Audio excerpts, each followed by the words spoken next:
Welcome back to the Well Dwellers podcast. I'm so thankful you're here today and that I get to share with you a presentation that I got to share with my home church, the First Alliance Church here in Treaty 7 Lands, Calgary, Alberta. If you don't know who I am, my name is Eric Freiberger. So I got to share with the staff at First Alliance just the other day a presentation I called The Road Less Traveled, and it was about seeking directions for belonging in a disabled church and world.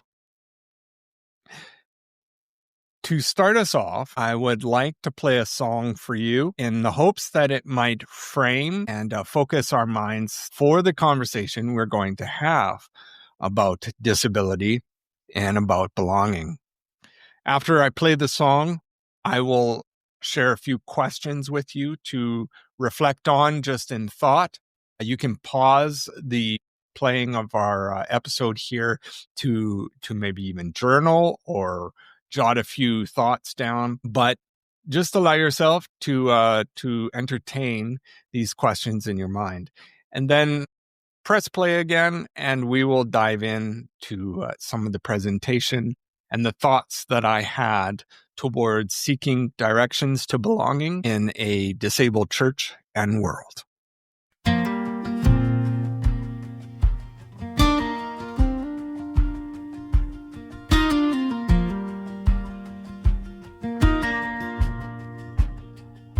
A crooked path through time's uncontrolled, where shadows stretch and hands grow cold. The cane taps softly on a steady drum, each step a hymn where silence hums. Do you see the stars when you're walking slow, or just the stones beneath your toes? The questions rise like mist at dawn.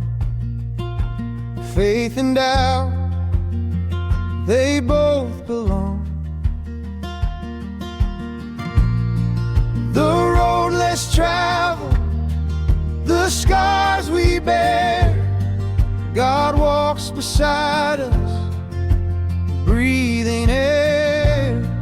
Through broken bodies and poured out souls, we find our place where mercy calls. The pews are straight, the doors are wide, but who decides who rolls inside? The wheel that turns, the brace that bends, are holy shapes in God's own hands. If grace is blind, does it need eyes? Or does it see where justice lies? The road less traveled, the scars we bear, God walks beside us, breathing air. Through broken bodies and poured out souls, we find our place where mercy calls. The world's a map of lines and cracks, of narrow lanes and winding tracks, each voice a thread, a woven prayer, together whole, though frayed and rare. The road less traveled, the scars we bear, God walks beside us, breathing air. Through broken bodies and poured out souls, we find our place where mercy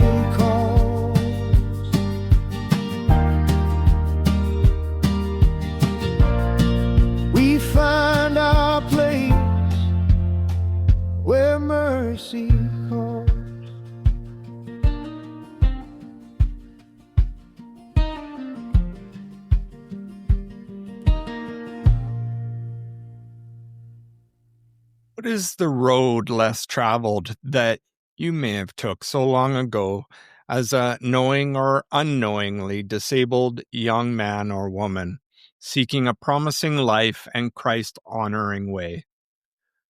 Who has helped you along in the journey as you met fellow travelers along this road?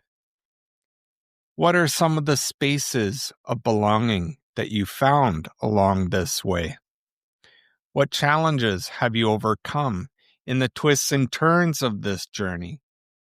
And now that you are here, wherever this may be, what road will you travel down next?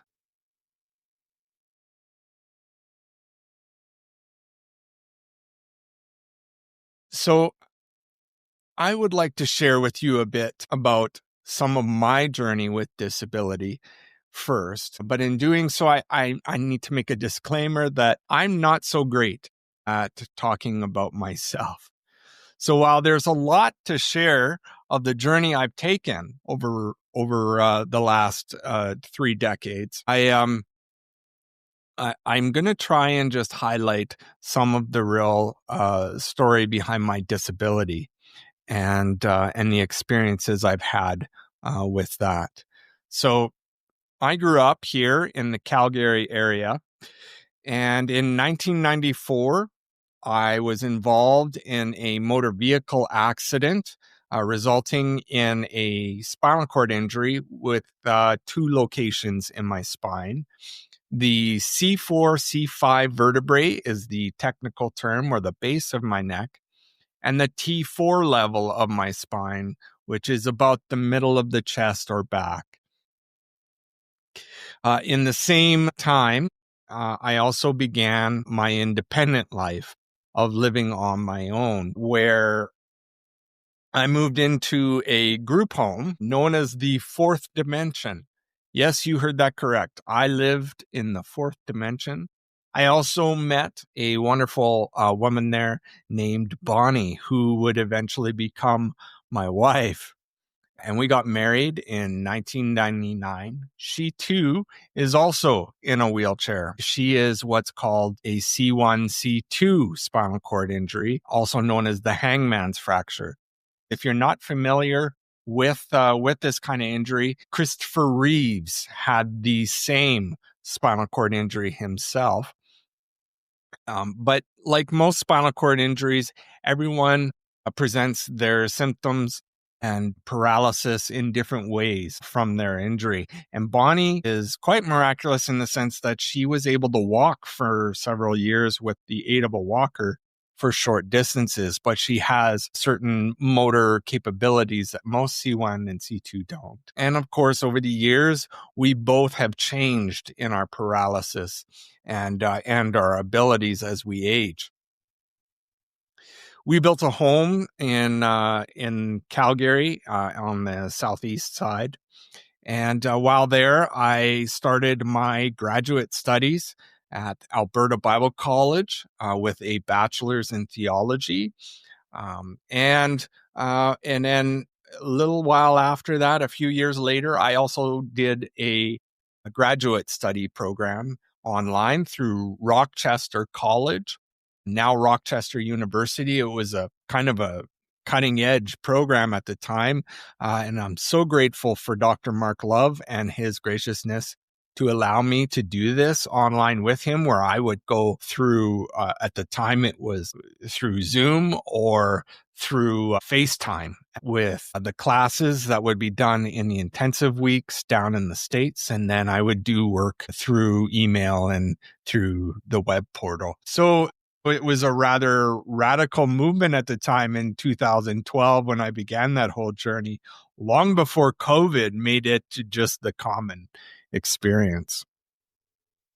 In 2007, a little before that, Bonnie and I started a house church here in our home after experiencing a great interaction in Vancouver at a conference for a week with Alan Roxborough and Alan Hirsch, who absolutely converted me, if you will, or not really converted, because I was already realizing I was speaking the same language, but in the missional theology idea.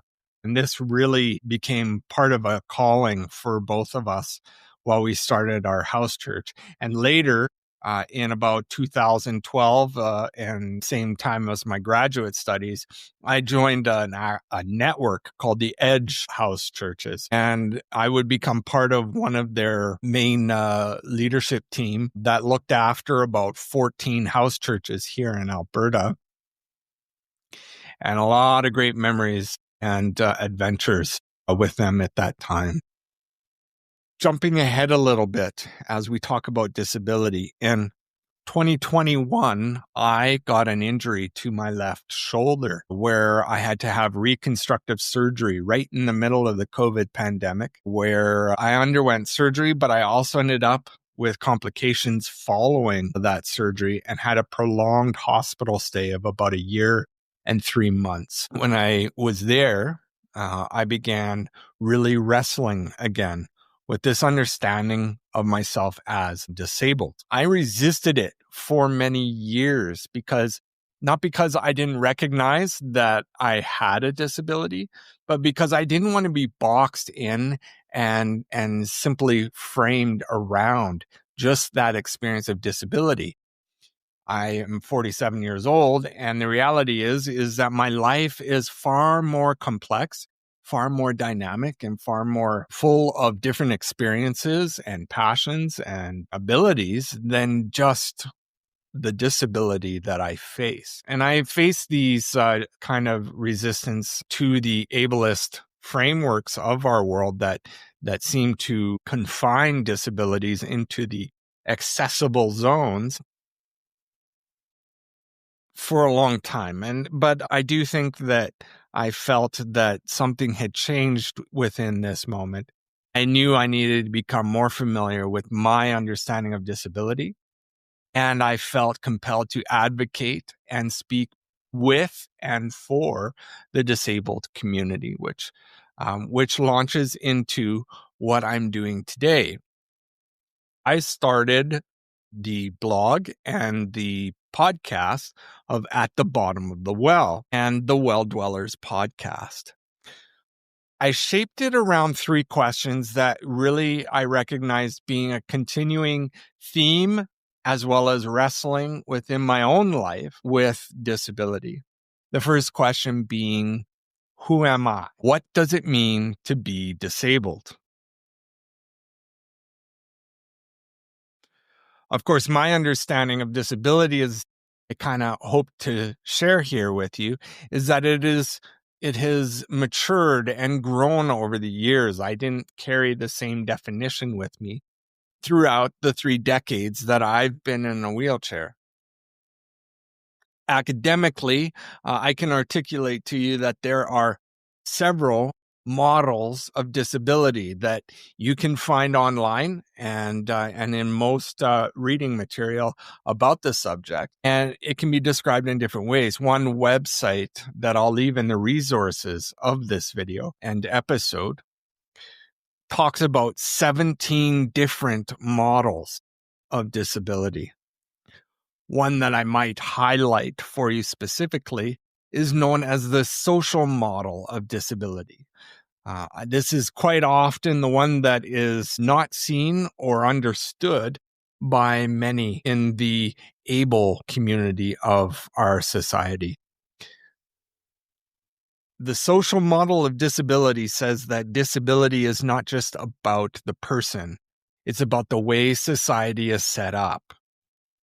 In this view, people aren't disabled because of their bodies or minds, but because places and attitudes make it hard for them to take part in everyday life. Instead of blaming the person, the social model says it's up to all of us to change things like buildings, policies, and attitudes, and culture too, so everyone can join in fully. According to this model, people have impairments like trouble seeing, moving, or understanding, but they're only disabled, within quotations, when society doesn't make room for their needs. That's why some prefer to say disabled people in quotations, meaning people who face barriers because of the way society is organized. To fix the problem, we need to change, big and small, in our communities, workplaces, and public spaces.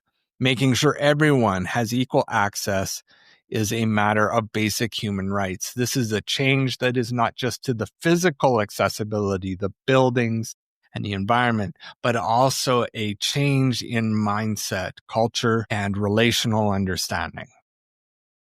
Of course, like I said, lots of other definitions that we could explore and understand about definition in the academic sense, and they overlap too. But the other thing I want to share with you about this is my experience, which, as I recently shared on the podcast, a letter to you or a paper I wrote, I should say, in the early 2000s for my undergraduate studies at Alberta Bible College. I wrote a paper called Paul's Letter to the Disabled People of Today. And when I read through it, I realized, wow, back then, early 2000s, I had quite a rigid black and white framed in view or understanding of disability, mostly focused entirely on the physical disability I faced throughout my life, being in a wheelchair and having a stronger left side over a right side. I also thought at that time probably that nothing's going to change. It will stay the same as it is then as it will into my later senior years. I have grown from this understanding. I've recognized that disability doesn't just take the single form of physical reality, but rather it is intertwined and intermingled with the other parts of my identity and understanding. My physical challenges affect some of my cognitive abilities at times when I'm battling certain infections or emotions that seem to creep in and affect my ability to think and to psychologically deal. It also gets into my spiritual identity and understanding when I think about my relationship with God and my expressions of faith and the spiritual rituals that matter to me and how I express them. I kind of describe it as kind of like the organic onion, where there's this peeling back of the layers of the onion, and each of them grow organically in my life and mature differently as time goes by. Of course, age is also a factor in recognizing, in my injury in 2021, that rigid sense that my disability will not change is not true. I remember thinking that spinal cord injuries are static. They happen, they're done, and now you move on to what you have within that disability. But the reality is spinal cord injury is a progressive disability. It is not static. A second question that has often shaped my life and that I have wrestled with is the question of where can I find dignity and belonging? There's a whole bunch of sub-layers to this question of dignity and belonging. And of course, maybe at the top of this, as I mentioned just a few moments ago, is a question of what does it mean to be disabled and yet still created in the image of God? There's some fancy language around this theologians like to use called the imago Dei, and how we're all created in this imago Dei, the image of God. But what does it mean for God to see the disabled person, or actually vice versa? What does it mean for God to see disability in his own image? Now, there's a powerful thought. Kathy Black writes this phenomenal quote that I really love in her book, A Healing Homiletic. She says, if we truly believe all are made in the image of God, then we must learn to see God through disabled eyes, to hear God through autistic voices, and to feel God through bodies that move differently. Understanding the definition of disability has to be both relational, but also honoring and acknowledging to the uniqueness of the person and of the community that they're in, the society around them. There's, of course, other sub-questions in here about community. Where is the church in advocating for disability rights? Or even where is the church in discipling the people who are in their community on disability theology and why disability matters to God and to Jesus? How does the church create recognized spaces for disabled within the community that not only acknowledges presence, but empowers for inclusive forms of sharing the gospel through events, gatherings, discipleship, and leadership?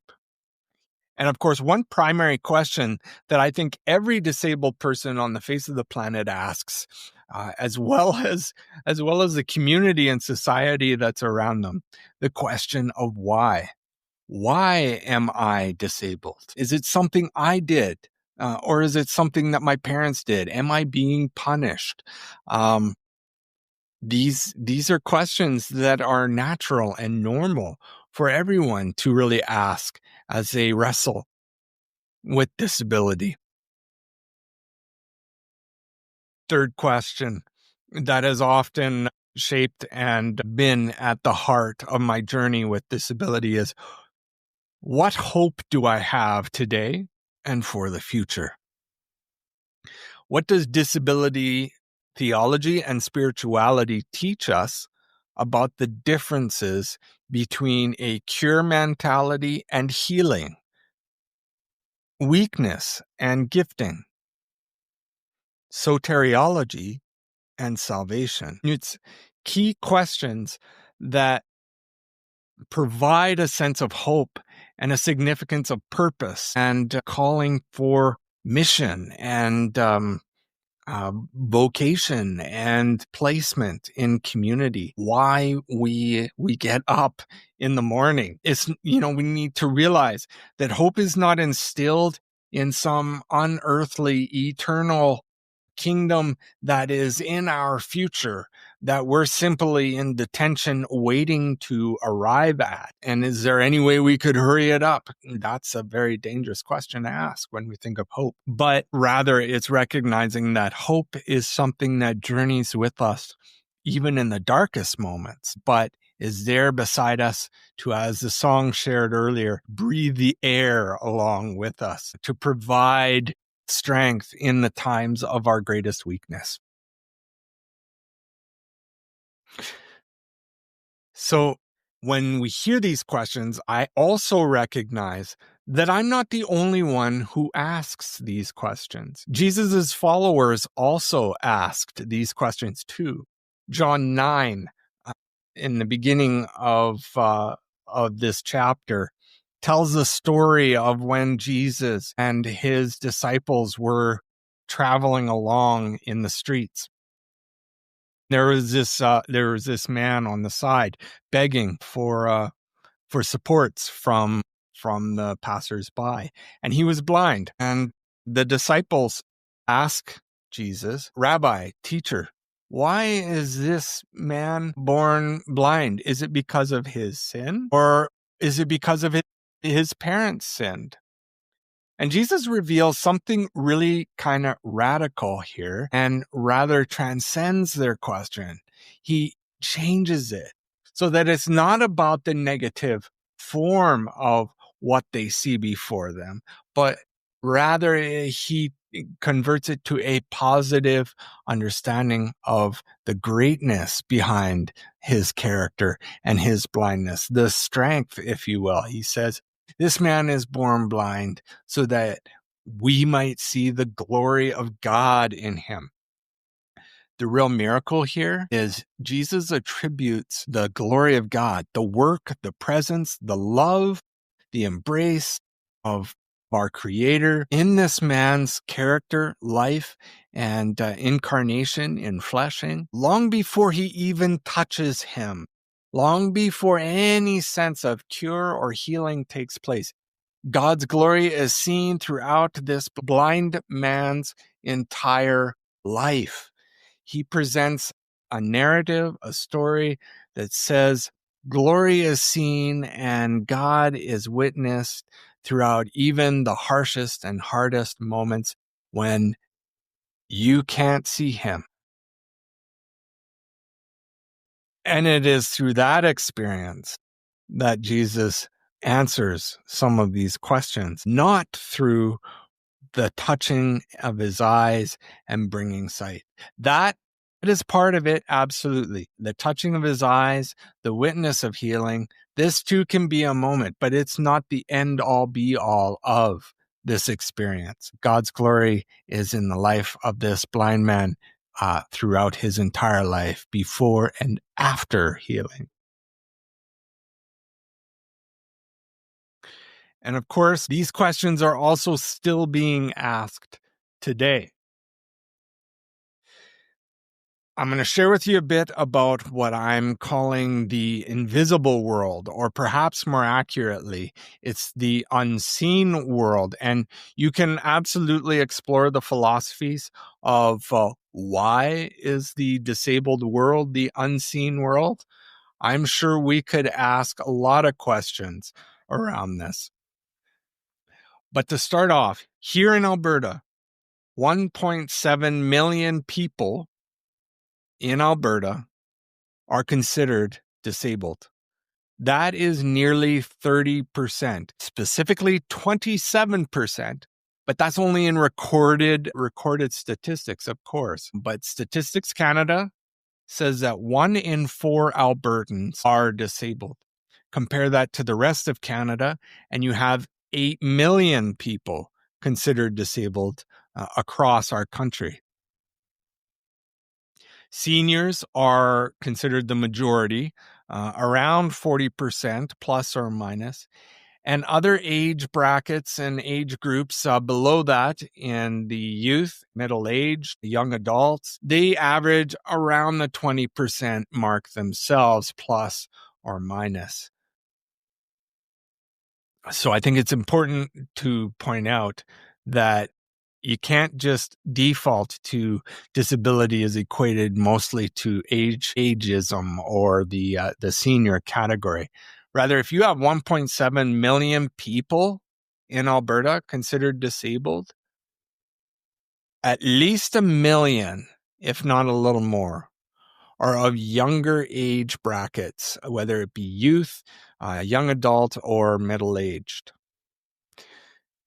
10.1% of all disabled Albertans are considered to be below the poverty line. This means they depend on social services like AISE, which is the Assured Income for Severely Handicapped. You probably heard a lot about that in the news and some of the social justice issues that are faced by this community. As they're being forced into a new program called the ADAP, and all the implications that happen from that on their lives. This is a huge stressor point for this community that they're dealing with. I won't talk about that here today. Perhaps on another episode, we might dive into that with a guest or two. There's also Alberta Aids to Daily Living, AADL program that helps with this, as well as with the greater disabled community. There is the CPPD, the Canada Pension Plan for the Disabled, as well as recently the Canadian Disability Benefit, the CDB, which also has been in the news as AISE clients and people who rely on AISE are having those federal supports removed for them and taken away. And there are other community agencies that are there to support and help the disabled community. And we can share those in later episodes too. I think one of the things I came across recently that was rather shocking about this unseen world of disability came from the Calgary Foundation for the Quality of Life. They recently did a survey here in 2025, and I'll post a link to the results of that survey as it shares in a lot more detail other implications.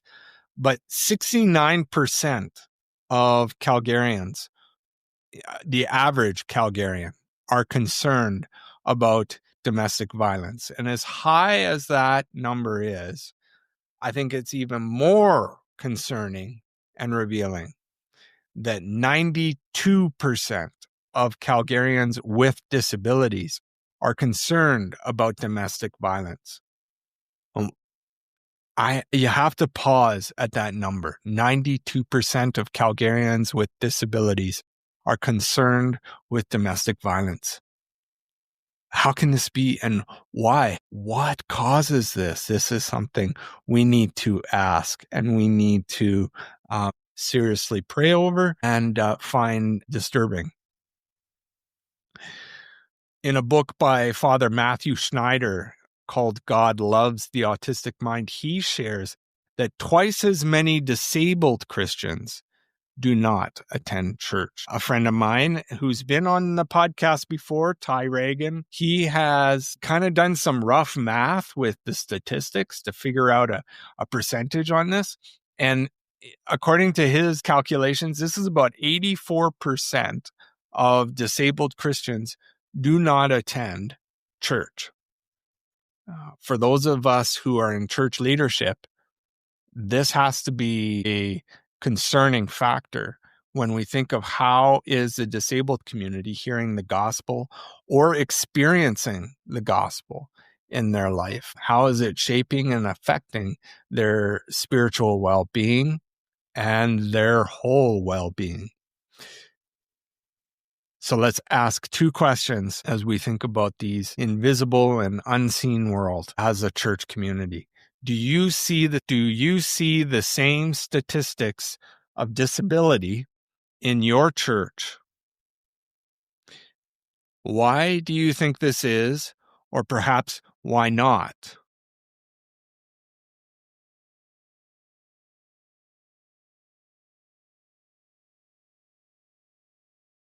I'd like to take a few minutes now to dive into the questions of belonging for the disabled as they try to find spaces of belonging and of relationship to the church.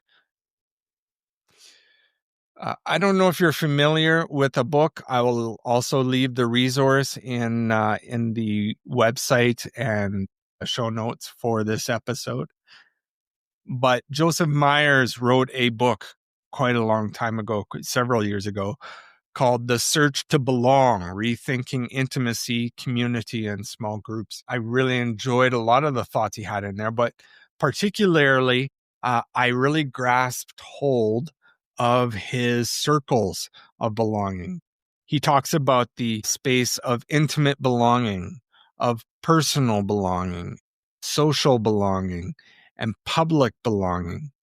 There's a lot to unpack and a lot to explore in these spaces. Of course, they have grown over the years in understanding and found a lot more resources in writing and other authors who have talked about them. But I found some examples of what kind of numbers are reflected in these spaces where you have, as I show in the circles of belonging picture on the slide, the smaller numbers being at the intimate level, stretching out into the greater numbers in public life.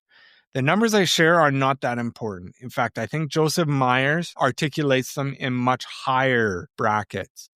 But all I want you to see is kind of the image of that, where the intimate group is quite a bit, that really close-knit community that sees your vulnerable state extended out into the public sphere, where you have less of that sense of connection, maybe, or intimacy. If there's nothing else you take out of this image of circles of belonging, there's two things I really want you to hopefully hold on to. First, although we have similarities and common intersections within these spaces of belonging, each of us experience them uniquely and differently. I'll give you an example, the intimate space. In the context of intimate space, most individuals have significant control over their homes and closest relationships. This autonomy allows people to manage their private environment and maintain boundaries that foster a sense of security and trust. However, for many disabled individuals, such control is often diminished due to the necessary involvement of caregivers and healthcare workers. My wife Bonnie and I experience this on a daily basis. The presence of these external supports, while essential for daily living, can impose on personal autonomy and privacy. As a result, disabled individuals may experience heightened vulnerability within their most private spaces. You have to wonder if that truth, that reality, is actually showing why there is that deep concern in that reflected statistic of 92% of the Calgarians who are disabled finding concern in domestic violence. Okay, and the second thing I really want you to take away from these circles of belonging, I think maybe even more important than the first, is that all of these spaces of belonging coexist with one another in one cosmic relationship and agency. They intermingle, intertwine, and transform one another in a kind of organic, eco-relational system. You notice in the drawing that I share that the lines of these circles are dotted. They're permeable. They're not rigid and solid. And I think that's kind of one of the misconceptions or misunderstandings that we often have of these spaces, particularly in our leadership style and our leadership practices, is we think that when we are leading and creating space with of belonging in each of these spheres, that they're autonomous, they're self-governed, and we can hold on to the expression of control or the space of definition and decision making solely within that space, and it doesn't necessarily affect the other spaces of belonging, so that the corporation of the church, the institution of the church, can make decisions while deferring decisions and actions and activities of the other spaces, be it social, personal, or even in a church member's home, to their own individual agency or acts of decision making. But the reality is that's not true.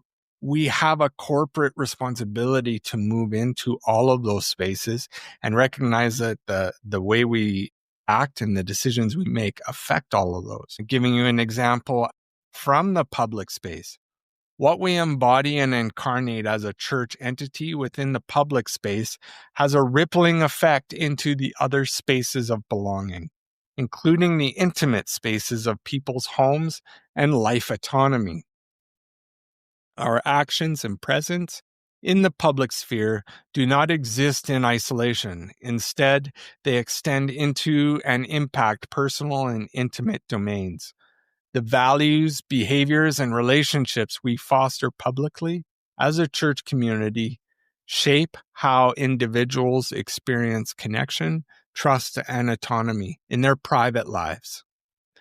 This interconnectedness means that the public identity and collective practices of the church can either support or challenge the boundaries and well-being within the more personal and intimate spaces of its members. I like to call this the cocoon effect. People have asked me, why do churches need local embodiments of disabled ministry? Quite simply, because we need to honor, respect, and identify and articulate our relationship to the uniqueness and the expression of disability in our local communities, and the people that are a part of that group, the people that embody that uniqueness, so that we can empower it, we can equip it, we can help develop it and mature it. Why do I use the image of a cocoon? Because I see it as kind of like an ecosystem. A caterpillar crawls into a cocoon so that it can mature and grow and become a beautiful butterfly.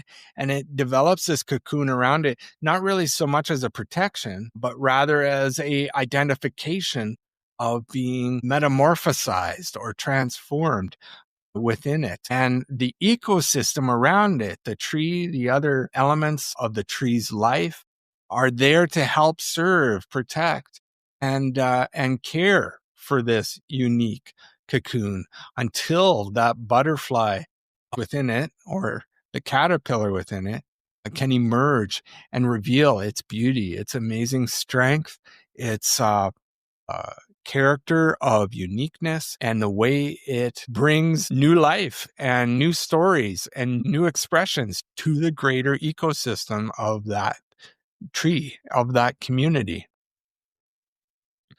Okay, and the other thing I wanted to share with you here about belonging comes from the zones of learning. And I recently came across this in a learning center time with the New Leaf Network, where with an online group, we explored a program called Neighbors Up, Relational Spiritual Formation for Canadian Churches. I will again leave a link in the resources of the show notes of this episode. But I'm going to cover it really briefly because I know we are going on here with time. But we teach this in our communities and in our churches, and it was taught online with the idea of starting with the individual in the comfort zone, who we want to encourage and disciple into the fear zone, and confronting a lot of the challenges of that fear zone with the problems that are articulated, with the affected by other opinions that people often deal with, or the excuses they come up with, or the lack of self-confidence that they have. And then we move them into the learning zone where they acquire new skills and begin to extend some of that comfort into some of the learning that they're doing. And finally, into the growth zone where people find new purpose and live the dreams that they have, and they set new goals or achieve the goals they have and realize those aspirations. Okay, so here's what I want to take away that I started playing with when I saw these zones of learning. What happens if we overlap those zones of learning over top of the circles of belonging? And I couldn't help but notice how that sense of the growth zone becomes part of that public expression. And how many times do we as a church feel like we are the embodiment of that growth zone? When in reality, it's not just about equipping and getting individuals to come into that space, but rather we are called in the growth zone to move back through those areas of learning so that we revisit what we have learned. We reevaluate those learnings. We mature them, or we realize that some of them are harmful and we deconstruct them so that we can relearn things that are healthier and better practices. We go through those fear zones that the corporate mindset has, the red tapes, the roofs on houses that we're afraid to rip off because of certain restrictions. And we ask ourselves, what are the social justice issues that need to be tackled and spoken against as a corporate identity of church? And we enter that intimate space of the comfort zones and find a new revived comfort of realizing the depth and importance of Jesus finding intimate relationships with his followers corporately. Overlapping the spaces of belonging with the learning zones creates a dynamic environment where growth and inclusion are at the forefront. It is not enough to leave the active movement of discipleship solely to individual responsibility. As a church, we must collectively revisit each circle, reflecting on what we are learning, addressing the fears and bureaucratic obstacles that hinder entrance into all spaces of belonging, and intentionally deepening our connections with disabled and marginalized communities. This corporate approach calls for a revelation, a reevaluation of our practices, encouraging us to confront the barriers that prevent full participation. By moving through these circles together, we foster a culture of continual learning and mutual growth. Our journey toward more intimate and authentic relationships with those who have been marginalized is strengthened when the church acts as a unified body, committed to breaking down barriers and cultivating spaces where everyone feels they truly belong. I think we're at that point now where we're asking that question of where to from here. And as I contemplated this question a few weeks ago, I came across the passage again of Matthew 14, verse 13 to 21. This is a story often given the name of the feeding of the 5,000, or for many of us, we're familiar with the story of the 5 loaves of bread and 2 fish that a young man brought to Jesus, and Jesus had his disciples rip up and share a miraculous meal with these 5,000 people that had gathered there that day. But what I really want to highlight in this story is the response before all this happened that Jesus' disciples and followers had given to Jesus after the experience of the earlier day. Jesus had spent the day healing, probably teaching, and relationally connecting to this large crowd of 5,000 people that were around him. And I picture kind of the statistics of today being reflected in that number so long ago of the 5,000.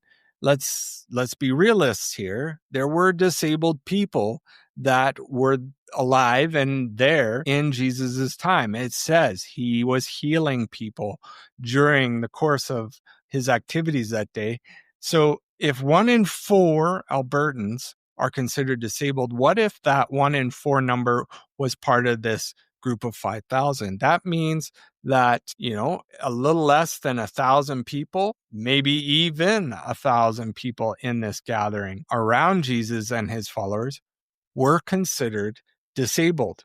And I think realistically, it would be not a proper understanding to say that Jesus spent the entire day healing all of them.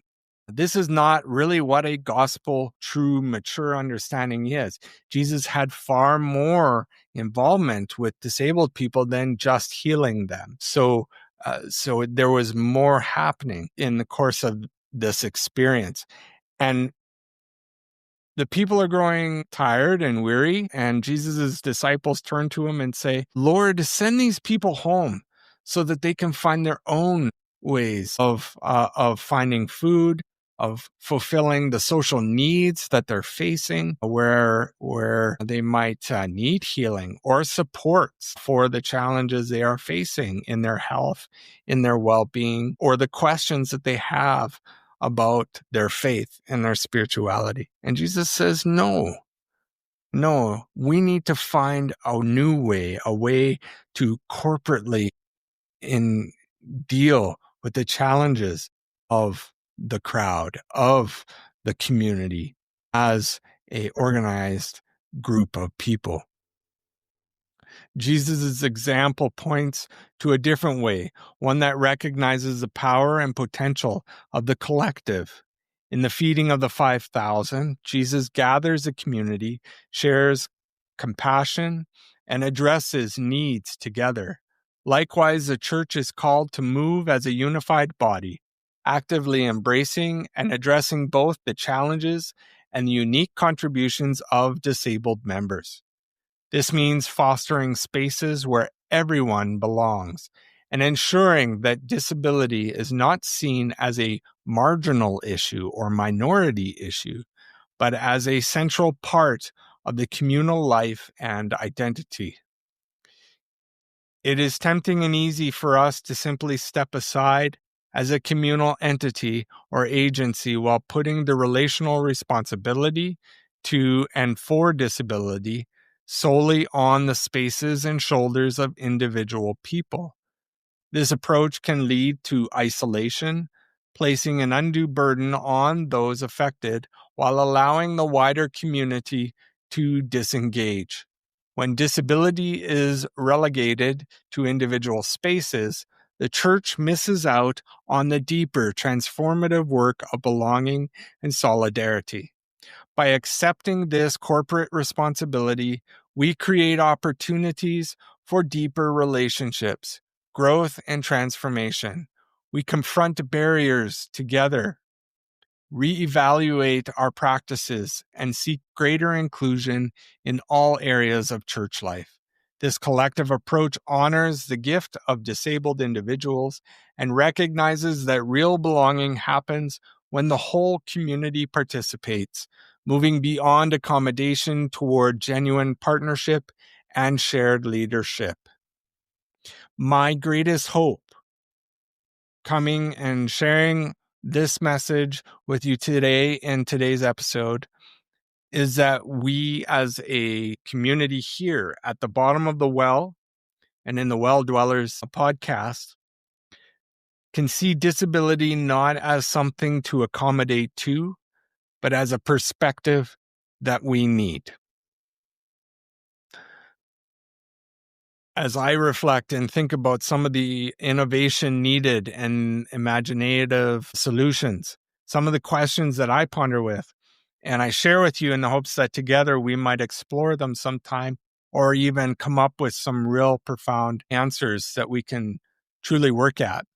How can we empower, equip, and raise up disabled leaders theologically in the visible church and in our community roles?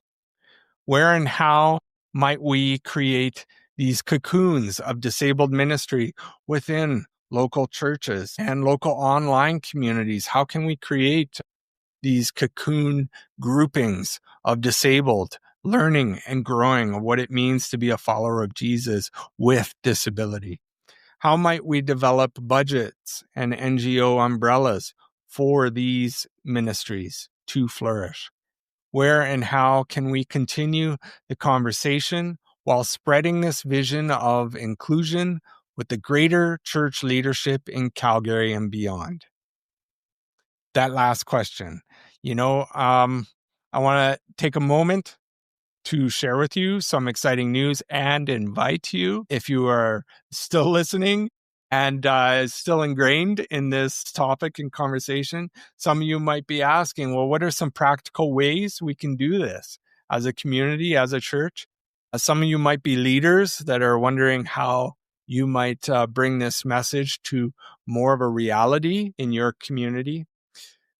I want to invite you to the upcoming Deeper Communion National Conference that's going to be happening next May 6th and 7th, 2026, where the Well and Deeper Communion are presenting a phenomenal time together over those 2 days, where we're hoping together as disabled and abled church leaders and community members, we'll explore how creative hospitality and biblical imagination open the door to inclusive communities modeled by Jesus. Expect warmth, story, laughter, tears, and inspiration as we gather to dream about God's banquet table where everyone belongs. The Wednesday evening is going to be a time where we share over a dinner banquet. I think we're planning on lasagna and maybe an alternative. Afterwards, we are going to get to enjoy a talk between my friend Ron Bushman and my wife and myself. We are the guest speakers talking about marriage and relationships and the life of disability. The Thursday after is going to be more of a kind of a deep water type talk. We're going to be talking some heavy stuff with national speakers streamed in from across the country. In Toronto, we have Terry and Jenna Sanderson sharing as keynote speakers. Here in Calgary is John Coots is going to be our guest speaker, along with someone from Vancouver. We do not have a keynote speaker yet ready, but they will be coming along. And then in the afternoon of Thursday, locally here in Calgary, we have some TED Talks with Ty Reagan sharing about community and belonging. And then followed by John Van Sloten talking about his relationship with his son, Edward, and his new book, The Parable of Life with Edward. So if you'd like to keep this conversation going, please sign up and register. When the registration comes up, stay tuned. We will have more news coming about the Deeper Communion National Conference.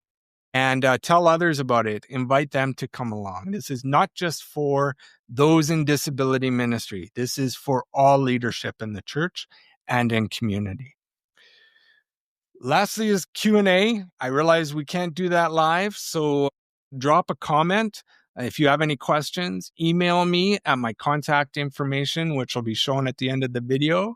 It is ericfreiberger@substack.com. I'd be happy to entertain any questions and thoughts you have. And then I hope to see you at the national conference. That is my presentation that I shared with my home church, and that I hope you were inspired and took a lot out of that message. Just a word about an upcoming event a little over a week away, happening here with The Well. That song I shared with you earlier was actually written on a AI program by myself called Tuno. And I wrote it with the help of this program. It brought some music to it and a vocal. We are learning to do this as disabled people. Some of us have verbal problems and challenges. We have vocal disabilities that can prevent us from sharing. But deep down, there is a voice that needs to come out. There are other ways that disabled can find new expressions to the things they live in their disabled life through music. So I want to invite you on November 29th to sign up for the Remixing Reality event. There's really only about 6 spaces left. So please email me if you are interested in attending this at the Calgary Central Library that afternoon between 2 and 4 p.m. We'll have some food and drink. We're going to have Bruce Callow sharing about how to do this and having a whole lot of fun. Anyways, I want to thank you for listening to me today. Please do like this video and share it with your community and with those you know who would like to be a part of the conversation and would get a lot out of this. It's been really an honor to share with you today. Thank you for tuning in to the Well Dwellers podcast. Again, my name's Eric Freiberger, and I will catch you next time in the next episode of the Well Dwellers podcast. We find our place where mercy calls. The world's a map of lines and cracks, of narrow lanes and winding tracks. Each voice a thread, a woven prayer. Together whole, though frayed and rare. The road less traveled, the scars we bear, God walks beside us, breathing air.